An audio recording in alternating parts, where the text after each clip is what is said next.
All right, well, I guess let's go ahead and get started. Okay. I can take the first one. Go for it. Let me share my screen. Let's see this one. The Bureau of Labor Statistics produces data on unemployment and other aspects of the labor market from a regular survey of about 60,000 households. That's what I got. That's what I got.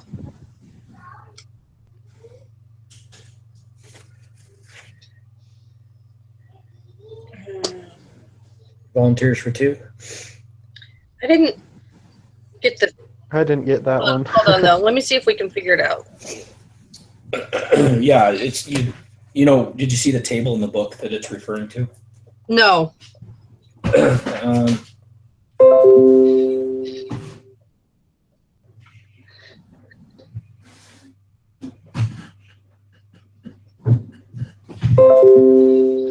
Okay, let's see. What page was that?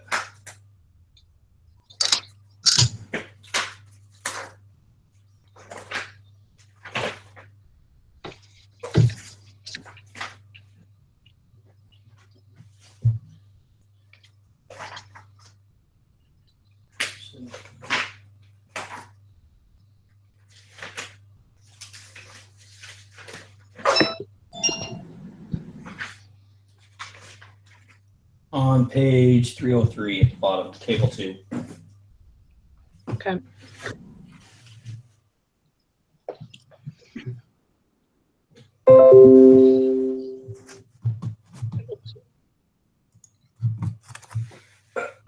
It says for U4. Mm-hmm. So what we need is total unemployment plus discouraged workers as a percentage of the civilian labor force plus discouraged workers.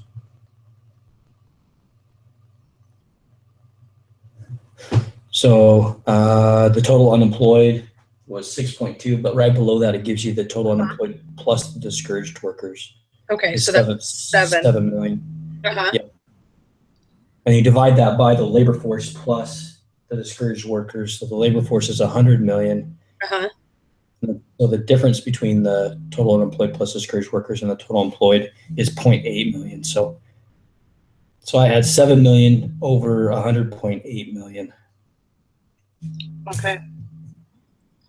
Which gave me 6.9%. Okay. Thank you. Like I said, I got back to the book yet for. Right. Yeah, that one I just happened to notice that on the page there. Otherwise, yeah, kind of hard to understand what it's talking about without seeing the table. Well, yeah, and because I'd only listened to her lecture, she didn't cover that at all, and so I'm like trying to use the U rate and the unemployment, and I'm like, those numbers don't match it. And so my thought was to come home and look at the book first, and then my test took longer than I thought it was going to. So, right. I'll do 3. Okay. All else equal, which of the following would increase the unemployment rate? And I put B, 3 only. That's what I put as well. Yeah, me too. All right. For 4, I put B for the marginally attached workers are people who are not looking for work, or not working and not looking for work, but would have passed. Yep. Okay. That's what I got too. Okay, for number 5, let's see, the scenario is suppose that the Bureau of Labor Statistics reports that the entire adult population of Mankiwiland, or however you're going to pronounce that, can be categorized as follows: 25 million people unemployed, 3 million or employed, 3 million people unemployed, 1 million discouraged workers, and 1 million people who are either students, homemakers, retirees, or other people not seeking employment. What is the labor force participation rate? And I got C, 93.3%. Yeah, that's what I got also. Same. Okay. I can do 6. Evidence from research studies by economists. A, shows that increased unemployment benefits decrease the job search efforts of the unemployed. Yep, that's what I got. That's what I got as well. All right, 7. Gwen is an unpaid worker in her family's restaurant. The Bureau of Labor Statistics counts Gwen as, and I put C, employed and in the labor force. Yep, Same here. Yep. that's what I got. Okay, number 8. Suppose that the Bureau of Labor Statistics reports that the entire adult population of Mankiwi can be categorized as follows: 25 million people employed, 3 million people unemployed, 1 million discouraged workers, and 1 million people who are either students, homemakers, retirees, or other people not seeking employment. What is the unemployment rate? And I got D, 12%. And I got C, Okay. 10%. Let me see what I did with my math here. Here's my formula. I just took the 3 million people unemployed divided by the 25 million people employed times 100. That's how I did it. That's what I did too. I think I divided 300 million by 28. I'm not quite sure why I got 28. I think I added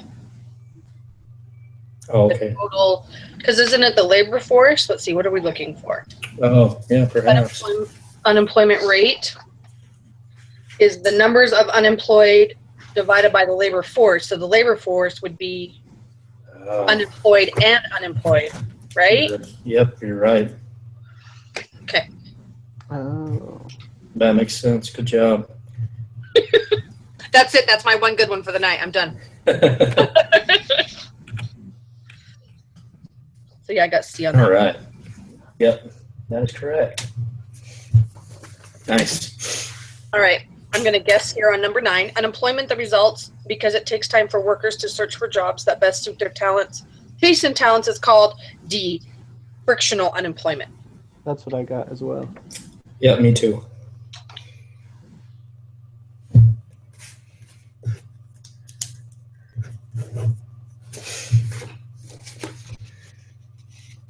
Okay, I can do 10. Who in the adult population is counted as employed in U.S. labor statistics? And I got A, people who are temporarily absent from their job and people who work without pay in a family member's business. That's what I got too. That's what I got as well. All right. 11. Which of the following is not a reason economies experience structural unemployment? And I put A, job search. Yep. Mm-hmm. Yep.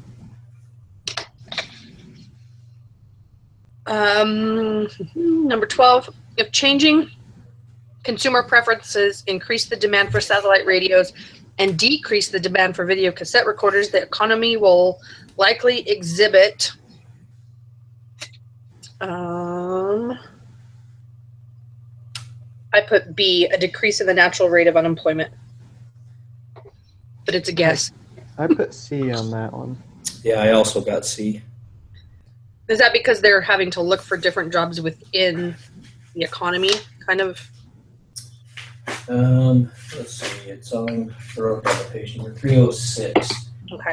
Right at the top there, it says that frictional employment is often the result of changes in the demand for labor among different firms. Okay. That makes sense. Okay, I'll do 13. Public policy, and I chose A, can reduce both frictional unemployment and the natural rate of unemployment. That's what I got too. Okay. All right. 14. If there were no factors keeping wages from reaching equilibrium, then there would be no, and I put C, structural unemployment. That's what I got too. Yes. And I did not get 15. Okay, I can do 15. If unemployment is 2,000 workers, then the minimum wage must be, and I chose C, $7. And can you explain quickly why? Sure. So if there is unemployment, then the minimum wage is higher than the equilibrium. Oh, okay. So it can't be 6. Right. So you're looking at 6, and then so up above that, there's the difference between 40 and 60 is 20, and that's in hundreds of workers. So that's 2,000. So you have a demand of 4,000 workers and a supply of 6,000 workers. So you have 2,000 workers without jobs. Okay. That are looking for jobs. Okay, so you take the 2,000 that are in between, find that on the line, and then that's your minimum wage. Okay. Right. Yeah, so at $7, yeah, if I just drew a line straight across Okay. between the two. And then that would give us the unemployment, which is in between there. Whatever she called it. I can't think of the word I was going to say. Surplus, like the Right. Yeah. people surplus or whatever. Okay. All right, I can do 16. So workers searching for jobs that best suit them is most closely associated with, and I put B, frictional unemployment. Yeah, me too. Yeah.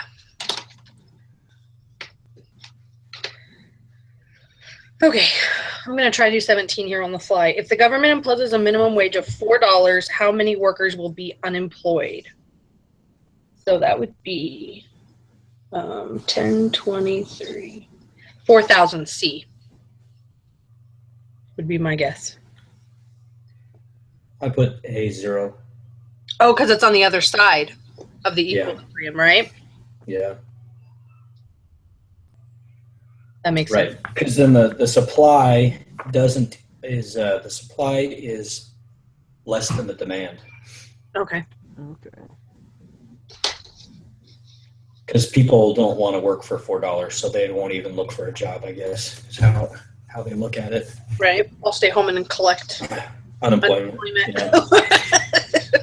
Actually, I did that when we adopted and I got family leave and having to hassle with all that. It's not worth it. It's not worth the paperwork to try to go on unemployment. I can't imagine. As a full-time job, that drove me more crazy than just working. Right. I can 18. Okay. Okay, unions contribute to, and I put C, both frictional unemployment and the natural rate of unemployment. That's what I got. Yep. I didn't get it, but I agreed to it.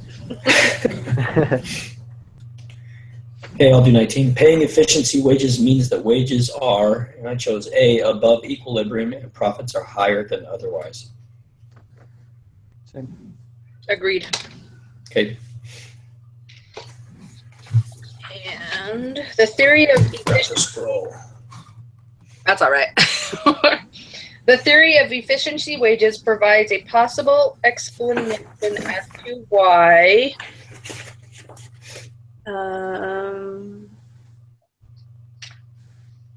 C, firms may be inclined to keep their workers' wages above the equilibrium level. That's what I got as well. Yep, me too. Is my guess off the fly.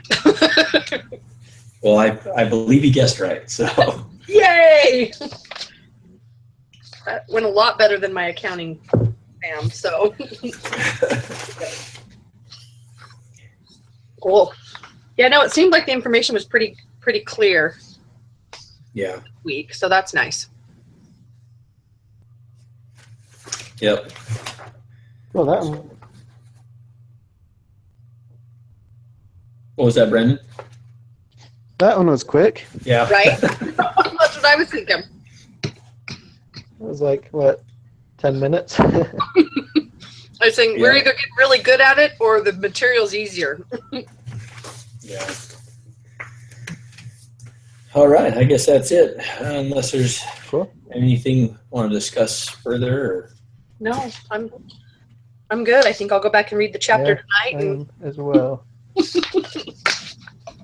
can Okay, go. all right, sounds good. Thanks, guys. I don't know what happened to Bob, but Maybe he's got stuff going on.